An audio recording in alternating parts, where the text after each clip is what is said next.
That one word, empathy, that is so inherently part of being a musician is also inherently part of being a successful marketer.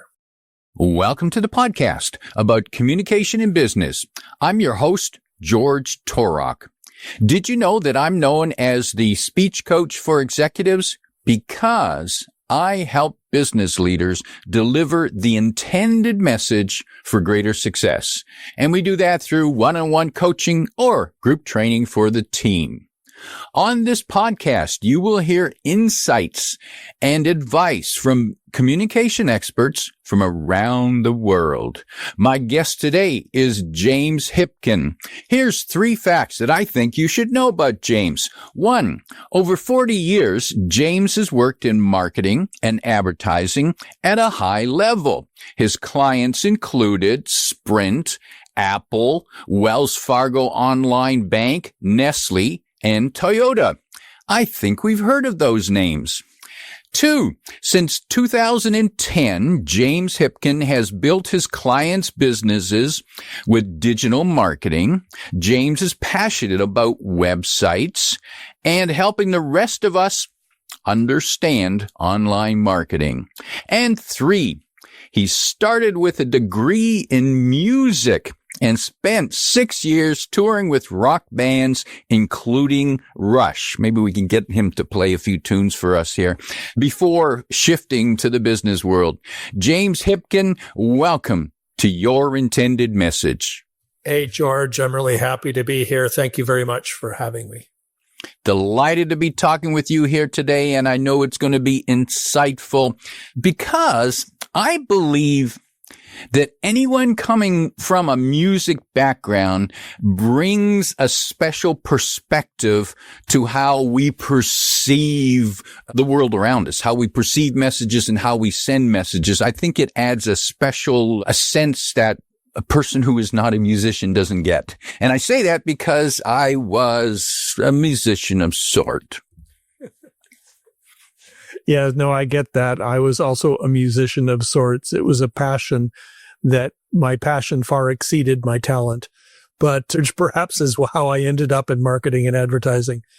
But the key thing that I think you're getting at here is in order to be a successful musician, you have to have empathy. And that ability to both listen to and accept what's going on around you, the reality of other perspectives and other participants, is a key thing that separates journeyman marketing from marketing that actually impacts, marketing that brings value to the customers and to the business. That one word, empathy, that is so inherently part of being a musician is also inherently part of being a successful marketer. And let's clarify for listeners, and empathy is not sympathy. Empathy is understanding how other people might be feeling. Feeling, thinking, struggling, whatever it might be. I sometimes describe this as most people are practicing inside-out marketing. This is akin to a business owner standing on his rooftop, shouting at the world at large and telling them, "My God, I'm awesome." Right? The world at large doesn't care. The world at large has their own problems that they're trying to solve, their own struggles, their own journey from, I recognize I have this thing that I need to do, through to actually making the purchase decision. And that being empathetic towards what your ideal customer is dealing with, who they are, what they're dealing with, the journey that they are on, is what separates like marketing that's just contributing to the noise and marketing that breaks through the noise. And inside out, that's when I'm telling you how great I am and you better hire me and hurry up, sign this contract and don't worry what you're going to get because I'm great. Versus, what's the opposite of that? Outside in. looking at the outside and understanding how the outside is coming towards you, so that rather than interrupting their journey, you're supporting their journey. Because when you're supporting your journey, each one of those microtransactions that you have, and particularly in the B2B world, but this applies to all marketing, those microtransactions generate trust. And trust generates relationship. The ultimate holy grail here is that the purchase stops being a sale. And the purchase becomes the next logical step in your ideal customer's journey. When you've achieved this, you've got a customer for life, and there's nothing more valuable than a customer who stays with you for a long time. And that's true. And marketers sometimes talk about the lifetime value of a client. So the initial expense cost to obtain the client is not measured against the first sale, but against the probable lifetime value. Right. And how do you set yourself up to maximize that lifetime value? Well, you don't set yourself up by tricking them into doing something. You set yourself up for a maximum lifetime value by building that trust, building that relationship all through the sales process. When I was working in loyalty marketing, we had a researcher involved, and I don't remember any of the output from the research study, but I do remember one sentence that he said during the preamble to the readout of the research. And he said, in his experience, now this is an expert who does loyalty research, in his experience, 90% of loyalty problems can be traced to a flawed sales process.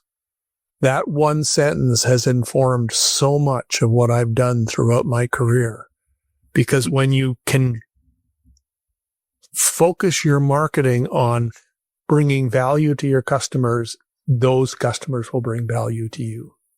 And where does the website fit into this journey?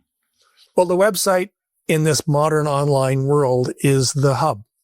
It is the center of the universe is from the customer's point of view. May not be the center of the universe from the business owner's point of view, but it should be from a marketing perspective. Because the website is where your value emanates out from, and the website is where you're attracting your ideal customers back to.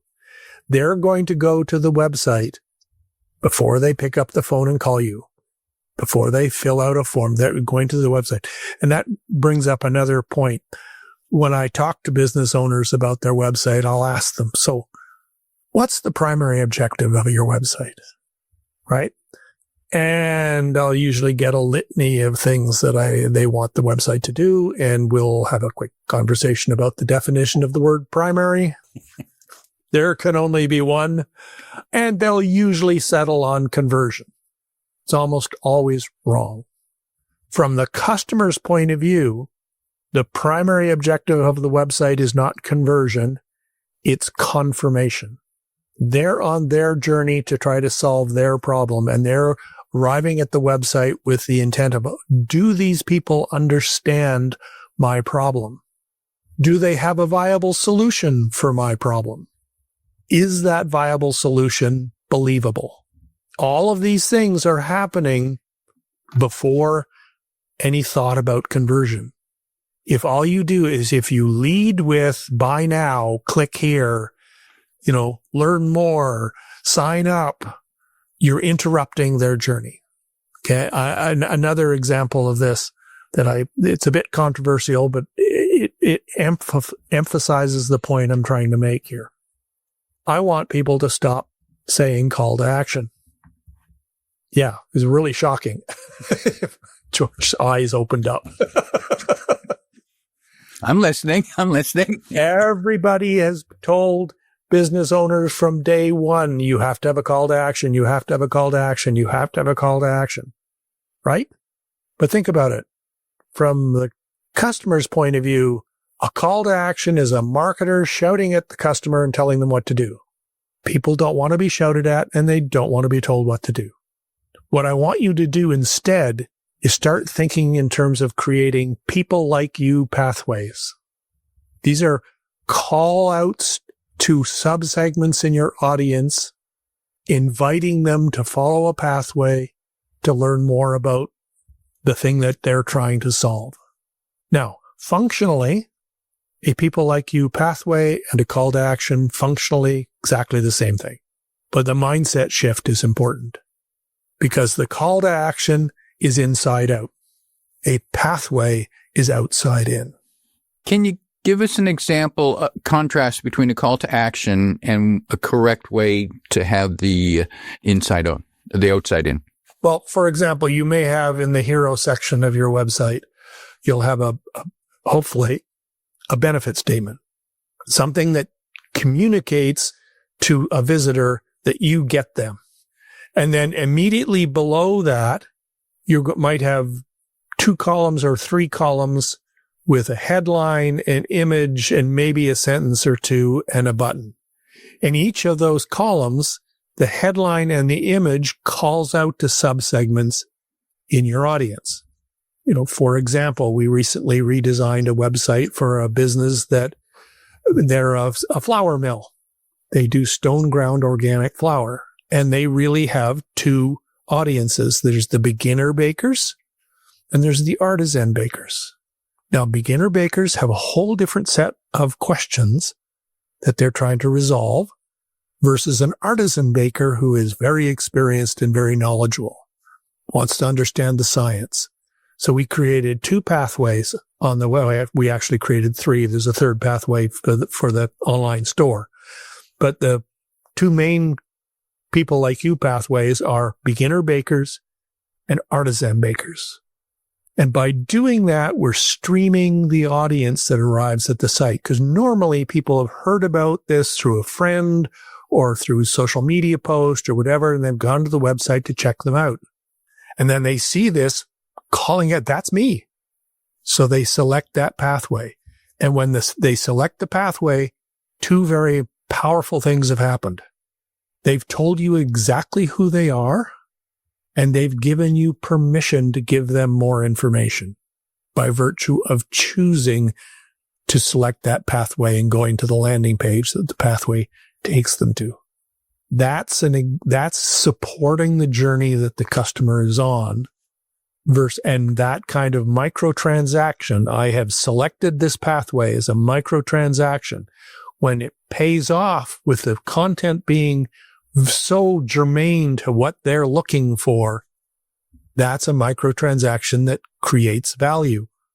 And those microtransactions that create value is what creates relationship and what draws people along their journey so that the purchase becomes the next logical step in their journey versus something they feel like they've been tricked into. And most of us probably have more than one target audience with our product or service. So is that a good idea to have separate pages on our website or to have separate websites? Separate pages on your website. I mean, it's hard enough to get a website to rank and to track you don't want to create unnecessary confusion. How many websites does Amazon.com have? How many stores exist inside of Amazon.com? A lot. Exactly. So, and you actually want the interaction because you're trying to stimulate these microtransactions, because if the microtransaction delivers value, it builds trust, it builds relationship. So again, it's a little controversial, and I'm not a big fan of unnecessary clicks, but a click used strategically can be very powerful. And this is an example of using a click strategically. So click here if you are a beginner baker.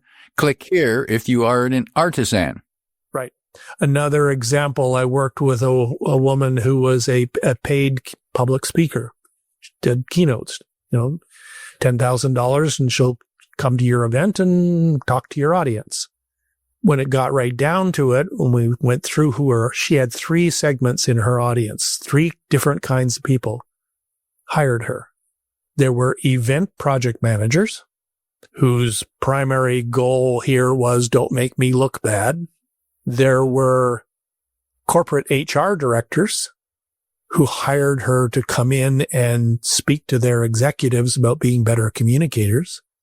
And there were senior executives, usually women, who'd been promoted into a situation where suddenly they were doing public speaking and they had absolutely no preparation for this. Other than the gender being basically the same across the board, these three groups have nothing to do. They're very different. So when she was just regurgitating everything about herself on the homepage and asking the user to sort through all this and figure out what was important to them, she wasn't getting much traction. When she created these people like you pathways for these three different subsegments of her audience, she was getting a lot more traction, higher quality conversions, higher quality relationships, longer lasting relationships. Simple change, but it's an example of being inside out versus being outside in. So that sounds like, so the introductory page, the landing page doesn't have a lot of text on it, but it's got maybe these three categories, three buttons that take you to that page with the relevant content. Exactly. Another thing that we talked about already is that benefit-oriented, reason to stay. Why should I believe you? Another common mistake I see is people will have these wonderful testimonials buried at the bottom of the homepage in a carousel. Nobody looks at the carousel. People don't get to the bottom of the page. You want those one powerful testimonial or what I call a creds bar. That's a very simple bar across the page that might have 3 or 4 logos in it of well-known companies that you work with. You just need to check that box with the user who's visiting the website that you are credible. There's a reason that I should invest my time in you. So that reason to believe needs to be prominently displayed on the page as well. It can be incorporated into the hero section. It could be a cred bar immediately below the hero section. It doesn't need to be the great American novel. It doesn't need to be a carousel of testimonials that nobody reads. One testimonial that's powerful and germane to your audience is more impactful than a carousel buried at the bottom of the homepage with 5 or 6 testimonials in it. And then take those other testimonials and sprinkle them throughout the website, because the things I'm talking about, you should be applying this thought process to every single page on your website. Give me a reason to stay here and make my pathway, the hierarchy, visual hierarchy should be very clear. I should easily understand where I should look next. And these are all factors on every page of your website. And they support this larger idea of, is your marketing inside out or is it outside in? How long have we got? How long when does a viewer give us when they come to the website? Well, my line here is you've got 6 ways to engage website visitors in 6 seconds or less. And another interesting little factoid about this, the 6 seconds doesn't start when the page appears. The 6 seconds starts when the page is asked for. So if you're going cheap and cheerful with your hosting and you've got your nephew to make your website and, it takes 4.5 seconds to load, you've just used up a lot of that time real estate. A business website should load in a second or less. And so 6 seconds. Then the second thing to think about, again, from the customer's perspective, when they ask for a web page, their very first thought, and it's instinct, it's the limbic brain, right? It's not a conscious thought, but am I in the right place? Right? So make your branding clear. Don't get fancy. People expect to see the company's logo in the upper left-hand corner of the page. Don't put it somewhere else. I don't care what your designer says. Put it in the upper left-hand corner and recognize what people are looking for. If they're looking for George Torok, your name needs to be in that upper left-hand corner, not some exotic company name and logo that you've spent too much money to have developed, because that's not what they're looking for. They're looking for somebody's name. Now, if you are doing a good job of branding your business name, then you're fine. But recognize from the user's perspective, from the visitor's perspective, what are they looking for, and make it instantaneously recognizable. Consistent use of color. These are all subtle things, but they add up. If your website is blues and grays, your social media posts should be blues and grays. Consistent use of fonts. If you're using Roboto Condensed for headlines on the website, you should use Roboto Condensed for headlines in your advertising. These are subtle things, but you don't want people spending time thinking about, am I in the right place? Because you've only got 6 seconds. You want this to be instantaneously impactful. Somebody gets to the page and they recognize, I'm in the right place, right? Then they're going to move on to the next thing. Give me a benefit-oriented reason to stay. And this is the thing we talked about before, about that opening headline should be benefit-oriented. Don't talk about yourself. Talk about them. Address their concerns, right? And then make their pathway clear. And this is the conversation we had about call to action versus people like you pathways. And then the final thing is make the content easy to consume. Lots of white space. Understand visual hierarchy. Make it really instinctive so that people's eyes know where to go next. People instinctively view a page. Most people in Western cultures, from the upper left-hand corner to the lower right-hand corner, is how people scan the page.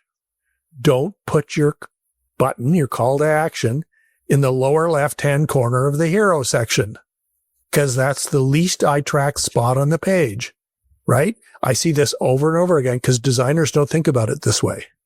UX people think about it this way, but there's a difference between a UX person and a designer. Graphic designer is thinking in terms of balance and color and all, and it's powerful, important stuff. A user experience designer is thinking in terms of how do people's eyes track? How do people use the web page? How am I going to support the journey that this person is on? And James, let's clarify for listeners, what's the hero section? Hero section is the banner across the top of the page. So it's below the header, which is where the navigation sits. Hero section, then there's body. The hero section is the first thing that people see. And then the body is where you put your creds bar and your testimonial and your pathways, because you want to draw people down the page in a natural way. What about the importance of SEO, search engine optimization? Is that still relevant? That's a good question. It's an important question. My general answer for most businesses is no. You should be aware of SEO principles. You shouldn't be doing anything badly. But the reality is, it is such hard work. It's such a long game to generate traffic through SEO, because you're competing with huge businesses, with huge impact and huge budgets and giant sites. It's just very, very difficult to achieve traction. Now, but let's think about SEO from the other way around, because SEO is still very important. And the underutilized part of SEO, people spend a lot of time talking about keyword research and all that good stuff. But the other half of that keyword research coin is search intent. If you think about the keyword research as a tool for you to understand what people are searching for and the intent that they have, that helps inform what kind of content you should be creating at various points in the journey.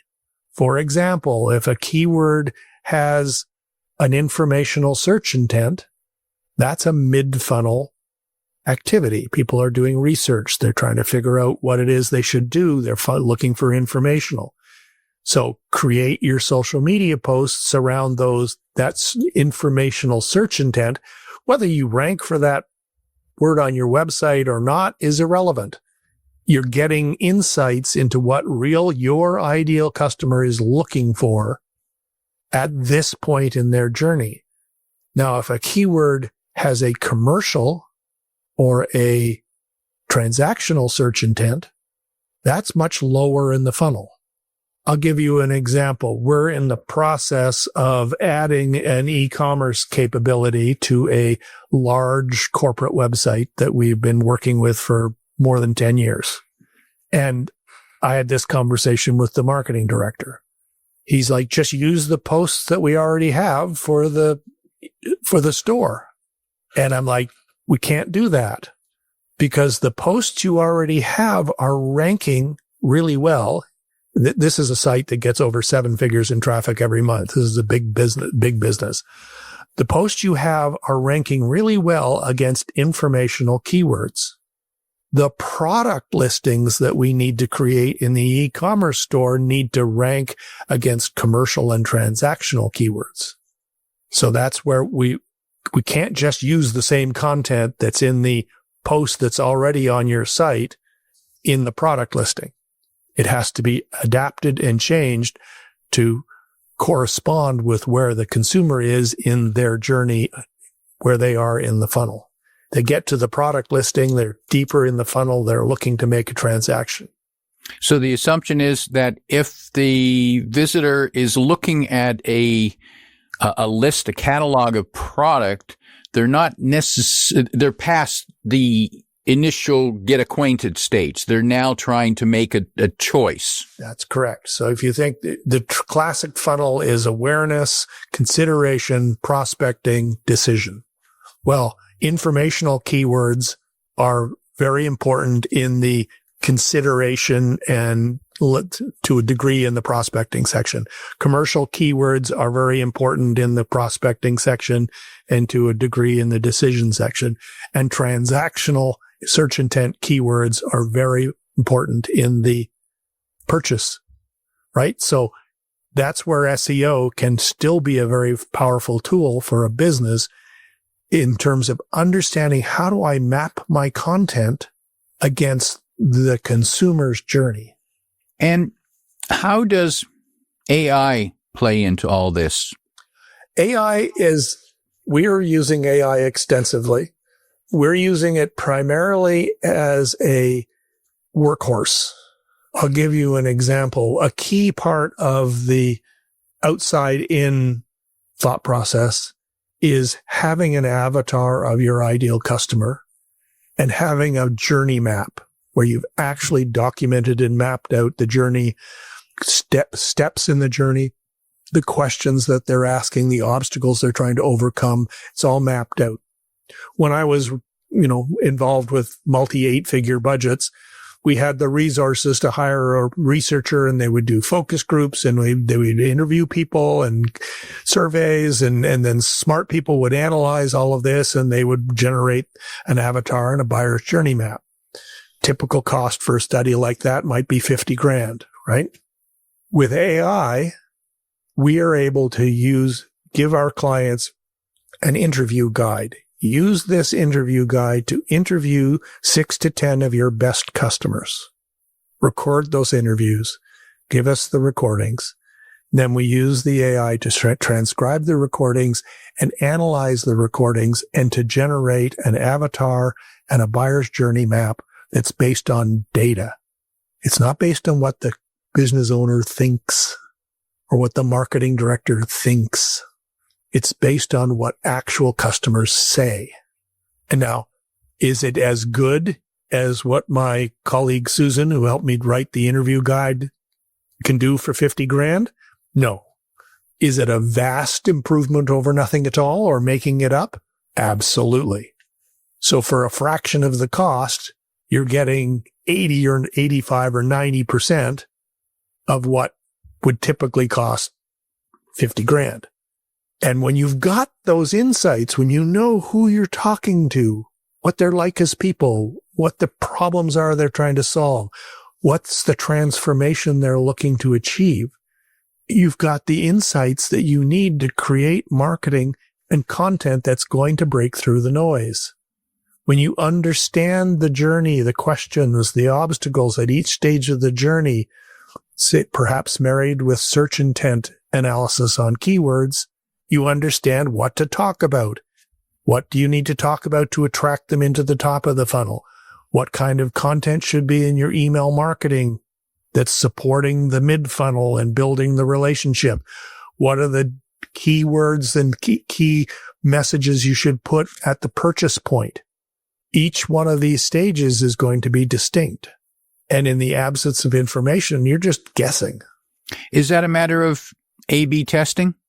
You can do A/B testing, and I would still do A/B testing regardless of whether you've got the avatar and journey map, because, you're still making a subjective decision, hopefully based on data, but you're still making a subjective decision.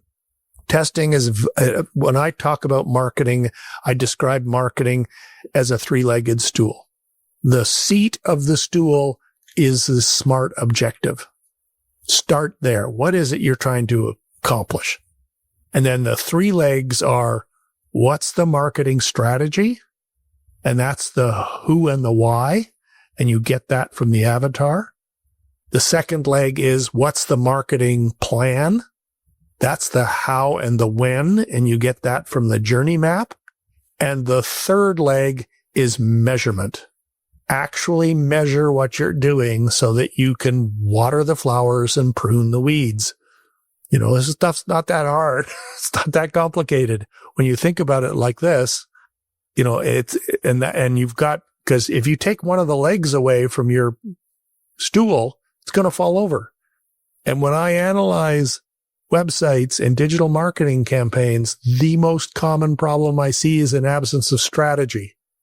They don't understand who they're talking to, and they don't understand why that person is looking for a solution.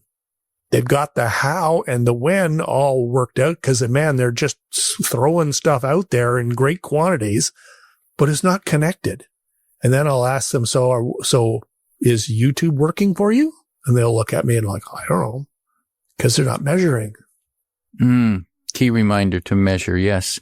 James, speaking of measure, for those people that want to have a review of their website, they can go to the domain 6secondsorless.com, and 6 is the word 6, S-I-X, 6secondsorless.com, where they can arrange for a review, an audit of their website. Yes, I'll look at the homepage. Maybe if we have time, we'll look at the About Us page, and we'll have a conversation around these things that we're talking about today. Who's your primary audience? What problem are they trying to solve? What's the journey that they're on? And does your website support who they are, what they're looking for, and why they're there? Sounds like a series of key critical questions that people need to ask themselves when they're, one, thinking about they're putting their marketing plan together, and two, enacting it through their online presence. Right. And this is common with businesses that are in the sort of, 7-figure range. Once you get there, the growth you had is hard to replicate. You tend to plateau. How do you break through? How do you start that growth model again? Well, the scrappy DIY marketing that got you where you are is not going to get you to the next level. You need to bring in someone who can really, truly challenge what you're doing, get you to think about things a different way, and start creating marketing that breaks through the noise and supports the journey that your best customer is on. When you do that, you're going to, I'll give you an example. That flour mill I was talking to you about before. We redesigned their website. We redesigned their marketing. We launched it all in January. And within a few months, they were already close to 200% increase in sales. Wow. That sounds like a good return. And the changes weren't radical, right? It was a lot of it you might say was subtle, but getting the right message. There's an old direct marketing adage that print it on a poster, put it on your wall, get the right message to the right person at the right time, right? That's everything we've talked about today can be summed up in that one sentence. Powerful reminder. My guest today is James Hipkin, reminding you that your marketing should not be inside out. It should be outside in. If you like what you heard, tell your friends and post your 5-star review on Apple Podcasts, because that helps more listeners find us. Come back every week for more practical insights to help you deliver your intended message. I'm your host, George Torok.